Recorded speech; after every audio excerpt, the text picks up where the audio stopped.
வணக்கம் நண்பர்களே, நான் தான் உங்க பட்டாசு பால் பேசுறேன். நம்மளுக்கு பொங்கல் வந்தாச்சு. அதனால நம்ம இப்ப எங்க நிக்கோம்னா கோலப்பொடி கடல. கோலப்பொடி பாருங்க, இல்ல கலர் கோலப்பொடி. கோலப்பொடி விலை எவ்வளோதான்? 10 ரூபாமா? அந்த காவி எவ்வளோ? காவி 10 ரூபா, ஒரு பாக்கெட் 10 ரூபா. நல்லா திக்கா இருக்கும்ல? திக்கு காவி. சுண்ணாம்பு உண்டா? சுண்ணாம்பு உண்டு. ஒரு பக்கம் 50 ரூபா. அக்காட்ட எல்லாம் விலை கம்மி தான், நீங்களும் வந்து வாங்க.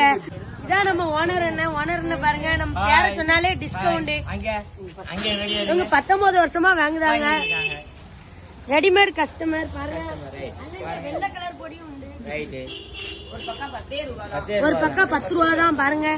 பேர சொல்லி வாங்க. சப்ஸ்கிரைபர்ஸ்னா டிஸ்கவுண்ட் உண்டு, ஃப்ரீ தான். கலர் பொடி வேணும்னா நீங்க கமெண்ட்ல சொல்லுங்க. இந்த வீடியோ பிடிச்சா லைக் பண்ணுங்க, ஷேர் பண்ணுங்க, கமெண்ட் பண்ணுங்க. மறக்காம சப்ஸ்கிரைபர் பண்ணுங்க, பெல் பட்டன் டச் பண்ணுங்க.